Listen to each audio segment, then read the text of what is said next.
Hello and welcome to this video on AS Physics past paper practice questions on the equation of motion SUVAT. This is our question number 5. In the past we have taken 4 questions already. If you have not gone through them, then please go through it.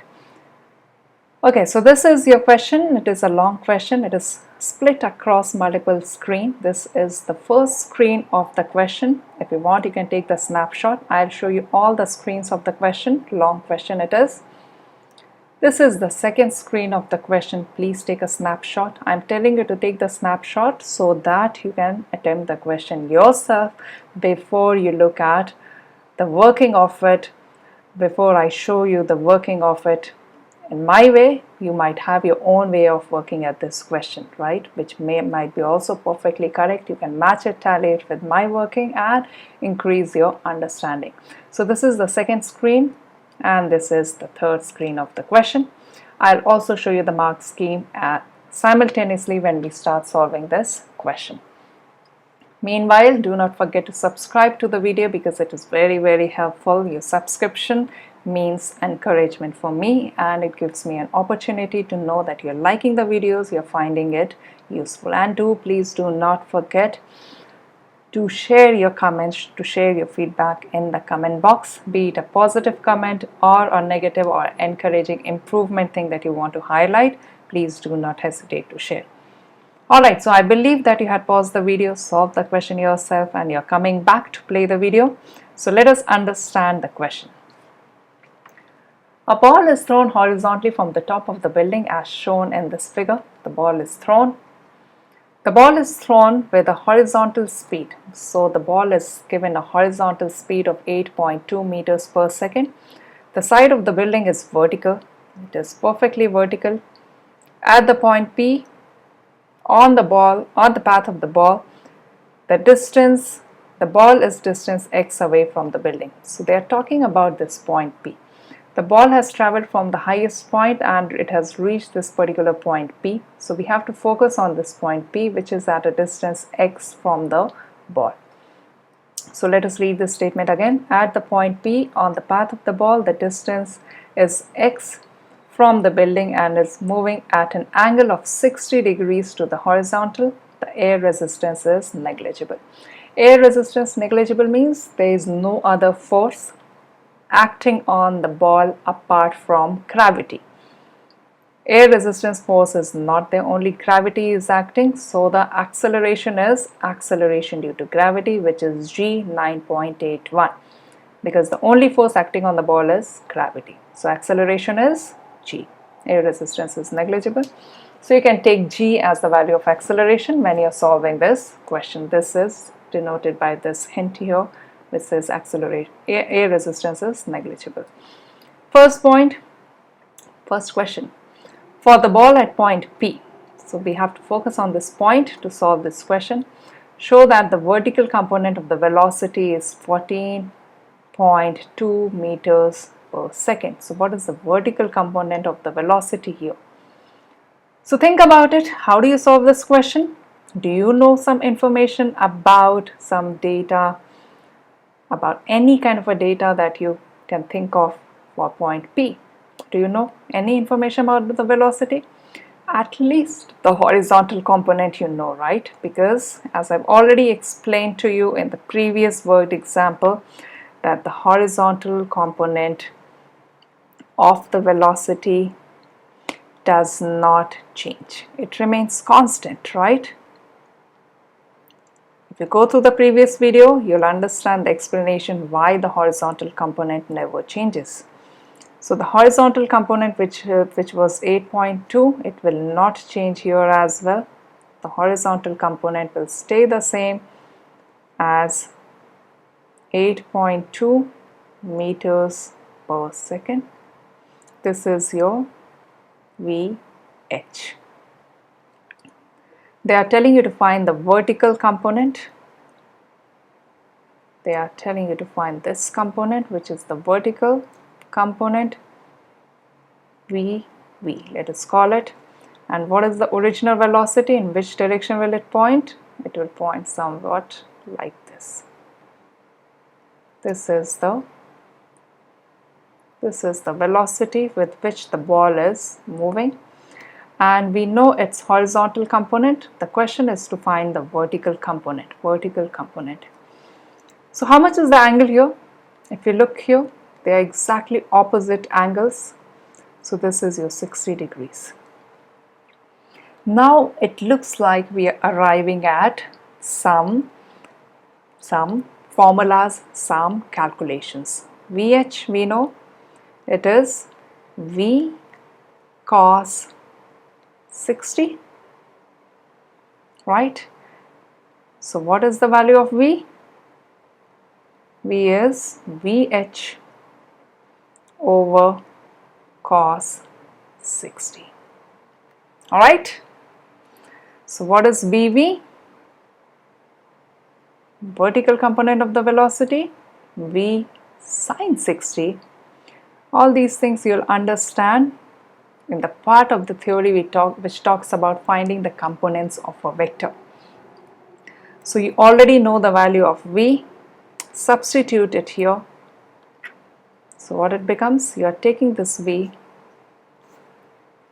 the value of V from here, and you are substituting it here.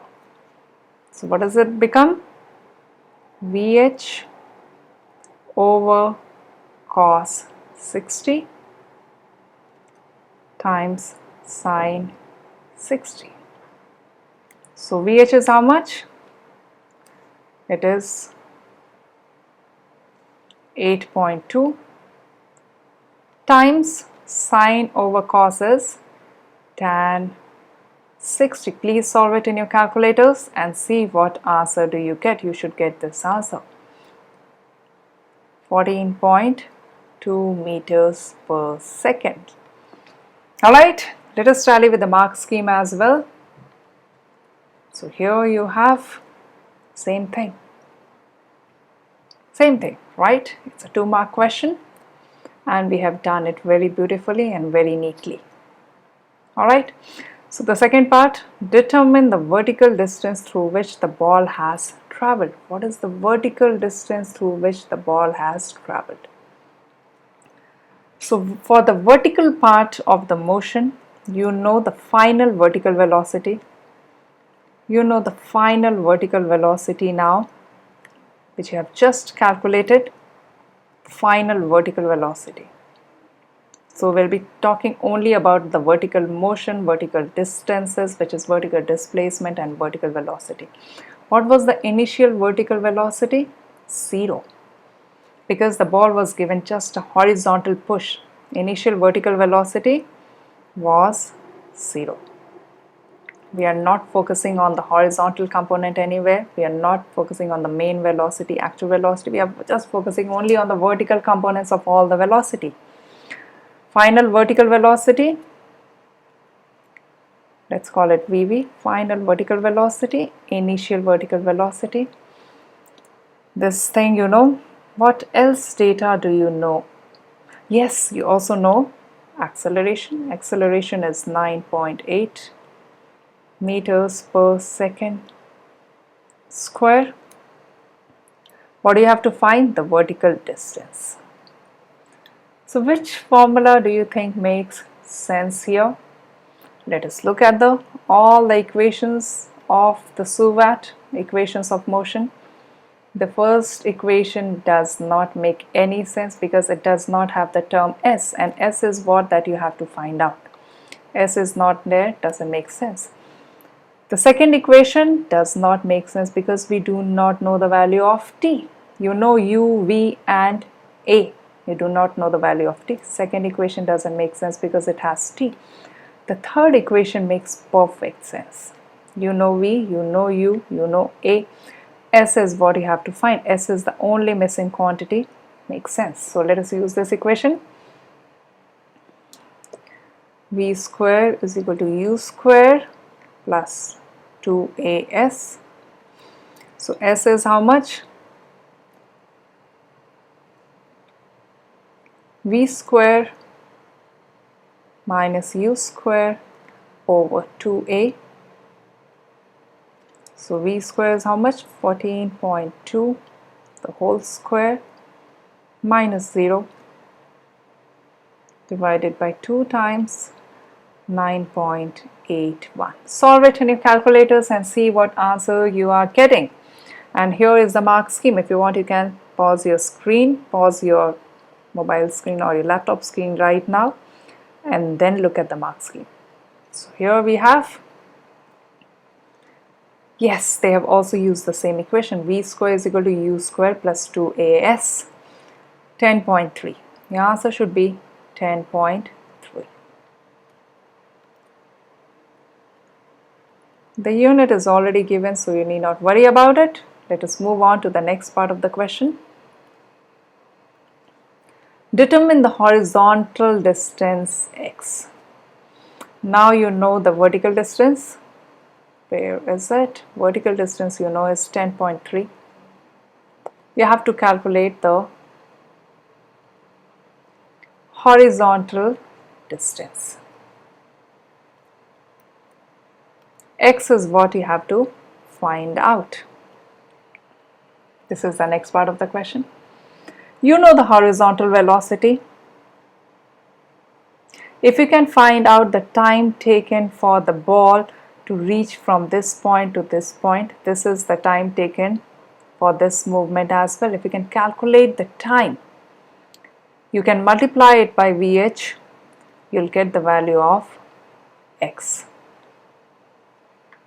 So how do you find T? Which formula do you think makes sense here? What all values do you know? You know the value of A. You know the initial velocity, initial vertical velocity, which is 0. You know the final vertical velocity.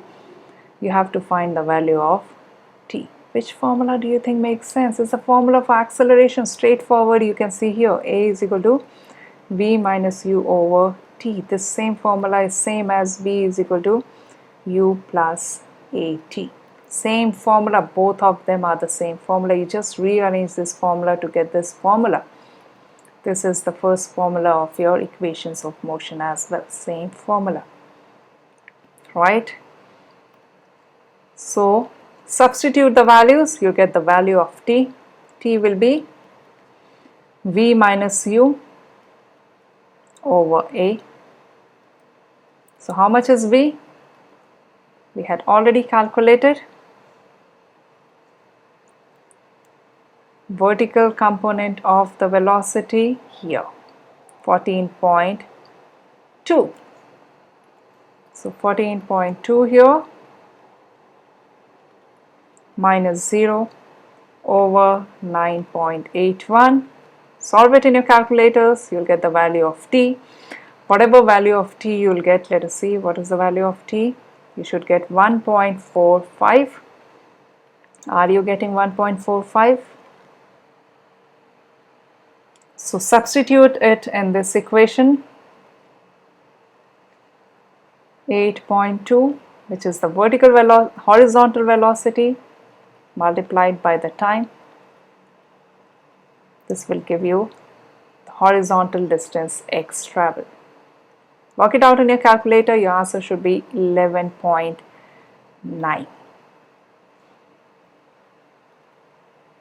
So the answer should be 11.9. Make sure you can pause the screen here. You can work everything out in your calculators and see if you're getting the correct answer everywhere. Alright, I hope it should make sense. If not, please do comment in the comment box and interact with me to let me know your queries, your confusions. Now the next part of the question. The path of the ball in A with an initial horizontal speed of 8.2 meter per second is shown again here. The same diagram is shown again. On this figure, sketch a new path of the ball. Sorry, I read again. Sketch the new path of the ball for the ball having an initial horizontal speed greater than 8.2 meters per second with negligible air resistance. Label this path as G. So if you are giving an initial horizontal push of greater than 8.2, it's logical. The path will be a longer curve, right? Like this. That's your G. Second thing, Equal to, that's your answer for part 1. Let us move on to the part 2. Equal to 8.2 but with air resistance. Now there is air resistance overall. The resultant force on the ball goes down because air resistance is in the opposite direction, so it falls something like this. That's a path A. Path A has backward push of air resistance as well. So overall the trajectory also becomes small because there is a backward push of air resistance. Alright, now what I'll do, I'll show you the mark scheme. This is your mark scheme. Have a look at the mark scheme as well and understand how you should be writing your answers. These are 2 mark questions, right? In the next video, we'll be taking up the next question. Thank you.